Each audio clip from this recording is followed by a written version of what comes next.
आज की इस कक्षा में हम सामाजिक भूमिका के विषय में समझने का प्रयास करेंगे। जैसा कि आपको पता है, इससे पूर्व की कक्षा में हमने परिस्थिति का अर्थ समझने का प्रयास किया था। आज हम भूमिका के विषय में समझेंगे। सामाजिक भूमिका का अर्थ समझने के लिए सर्वप्रथम हम कुछ विद्वानों की परिभाषाओं को समझेंगे। सबसे पहले हम रॉल्फ लिंटन के अनुसार भूमिका की परिभाषा को लेते हैं। रॉल्फ लिंटन ने भूमिका को परिभाषित करते हुए कहा है कि कोई भी भूमिका परिस्थिति का गत्यात्मक पक्ष है। इसी प्रकार दूसरी परिभाषा हम किंग्सले डेविस की ले सकते हैं। आप कहते हैं कि भूमिका किसी भी व्यक्ति द्वारा अपने पद की आवश्यकताओं के अनुसार की जाती है। देखिए, दोनों ही परिभाषा लगभग एक सी बात कहते हैं।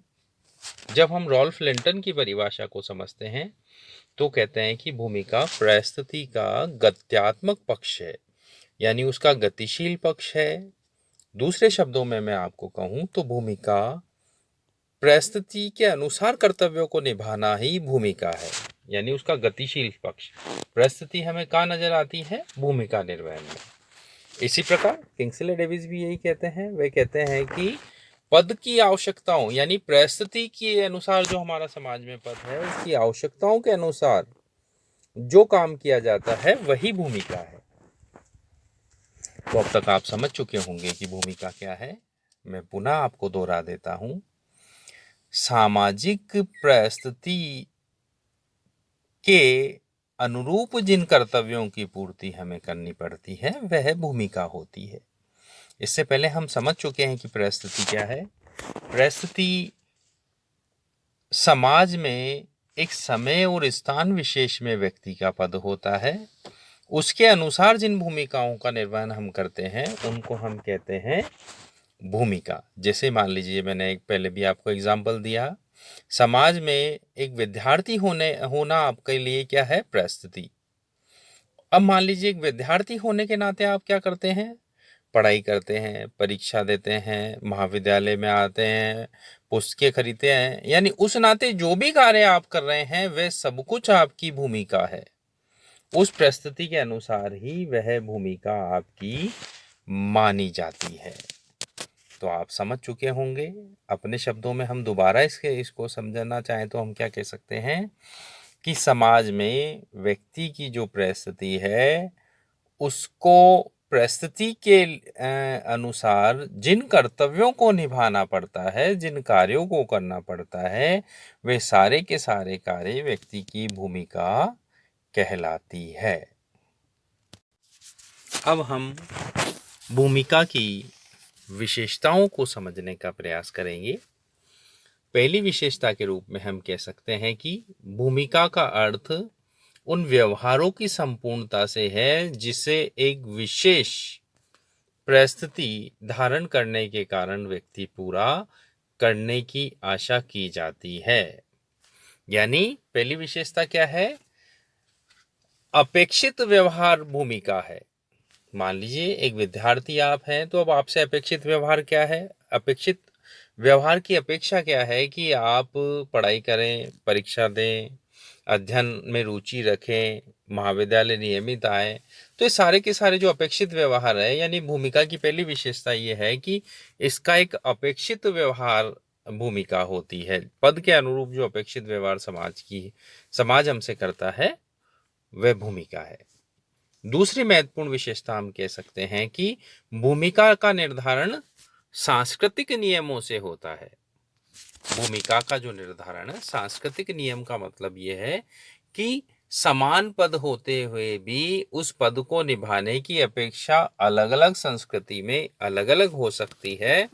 अतः जो भूमिका है वो सांस्कृतिक आधार पे तय होती है। जैसे मान लीजिए यूरोपियन कंट्रीज में देखें तो हम ये पाएंगे कि एक महिला की भूमिका जो इंडियन कंट्रीज में है वह यूरोपियन कंट्री में उससे भिन्न हो सकती है। पुरुष की भूमिका भी यहाँ और वहाँ भिन्न हो सकती है। मान लीजिए कि हम कुछ और बातों को अगर जानना चाहें तो मान लीजिए जितने भी पद है, पद के अनुरूप जो अपेक्षाएं हैं वो संस्कृति तय करती है। पिता के पुत्र के प्रति क्या कर्तव्य होंगे, विद्यार्थियों की क्या भूमिका होगी, ये सारी की सारी चीजें सांस्कृतिक रूप से तय की जाती है। तीसरी महत्वपूर्ण विशेषता यह है कि भूमिका सदैव परिस्थिति के संदर्भ में होती है। अगर परिस्थिति नहीं है तो आप ये मान के चलिए कि भूमिका भी नहीं होगी। जो भी व्यक्ति अपनी परिस्थिति को निभा रहा है वो किसी विशेष भूमिका के संदर्भ में ही निभाता है। अब अगली विशेषता के रूप में हमें ले सकते हैं कि एक व्यक्ति से जो भूमिका की जो आशा की जाती है वे की जाती है सामाजिक मूल्यों के अनुसार। मतलब जो सामाजिक मूल्य कह रहे हैं उसी अनुरूप व्यक्ति को अपनी भूमिका को निभाने की अपेक्षा की जाती है। अगली विशेषता हो सकती है कि प्रत्येक व्यक्ति की एक से अधिक भूमिकाएं होती है। जितने हमारे पद हैं उसी अनुरूप बहुत सारी भूमिकाएं हमारी होती है। अब हम अगली विशेषता ले सकते हैं कि भूमिका कभी भी स्थिर नहीं होती, भूमिका सदैव परिवर्तनशील होती है। तो प्रिय विद्यार्थियों, इसके साथ एक और महत्वपूर्ण विशेषता है कि व्यक्ति अपने की रोल या मुख्य भूमिका के कारण ही समाज में जाना जाता है। मान लीजिए कि हम एक व्यक्ति है, वह शिक्षक है, प्रोफेसर है, डॉक्टर है, या मान लीजिए कोई प्रशासनिक अधिकारी है, या मैं एक छोटा एग्जांपल दूं, मान लीजिए कोई एक विद्यार्थी है। तो विद्यार्थी होने के साथ साथ वो क्या है, किसी का पुत्र भी है या पुत्री है। वो अब जब किताब खरीदने जाता है तो वो एक ग्राहक भी होता है। किसी दुकान पर अगर वो कार्य कर रहा है तो दुकानदार भी होता है। किसी भी रूप में हो, मगर उसको जाना किस रूप में जाएगा, एक विद्यार्थी के रूप में। तो उस समय उसकी वो मुख्य भूमिका है। इसी तरह एक चिकित्सक या डॉक्टर जो है वो भी किसी का पिता, पुत्र, भाई, बहन, या इस तरह से बहुत से पद हो सकते हैं, एक गायक हो सकता है। मगर एक चिकित्सक की मुख्य भूमिका क्या है व्यक्ति विशेष की, कि वह चिकित्सक है, तो उसी के रूप में वे जाने जाते हैं। तो हमें ध्यान रखना होगा कि हमारी बहुत सारी भूमिका हो सकती है, मगर मुख्य भूमिका जो होती है, जो की रोल होता है, उसके द्वारा ही समाज में हमें जाना जाता है। इसी तरह अब हम भूमिका के प्रकार की चर्चा करेंगे। भूमिका भी परिस्थिति के अनुरूप ही दो प्रकार की होती है। पहली तो प्रदत्त भूमिका, दूसरी अर्जित भूमिका। जैसा कि इसके नाम से स्पष्ट है, हमने परिस्थिति के समय में भी पढ़ा था, प्रदत्त परिस्थिति वह परिस्थिति होती है जो समाज अपने नियमों से हमें प्रदान करता है। उसमें हमारी योग्यता और गुणों का ज्यादा महत्व नहीं होता। तो प्रदत्त परिस्थिति से जो जुड़ी हुई भूमिका है वो क्या है, प्रदत्त भूमिका। यानी आपको ध्यान रखना है कि प्रदत्त भूमिका किसे कहेंगे, प्रदत्त परिस्थिति से जुड़ी हुई भूमिका प्रदत्त भूमिका होती है। दूसरा प्रकार है अर्जित भूमिका। अर्जित परिस्थिति से जुड़ी हुई जो भूमिकाएं हैं वे अर्जित भूमिकाएं कहलाती है। यानी अर्जित परिस्थिति वह होती है जो हम अपने गुण और योग्यता के द्वारा समाज में प्राप्त करते हैं। तो उस अर्जित परिस्थिति के अनुसार जिन भूमिकाओं को हमें निभाना होता है वह भूमिकाएं क्या कहलाएगी, अर्जित भूमिकाएं। तो आप इन सब दोनों चीजों को ध्यान में रखते हुए इस चीज को समझने की कोशिश करें।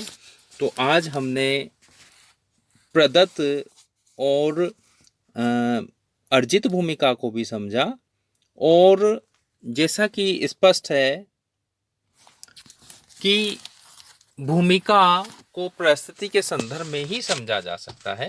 तो आज की कक्षा में हमने भूमिका का अर्थ, विशेषताएं, प्रकार को समझने का प्रयास किया है।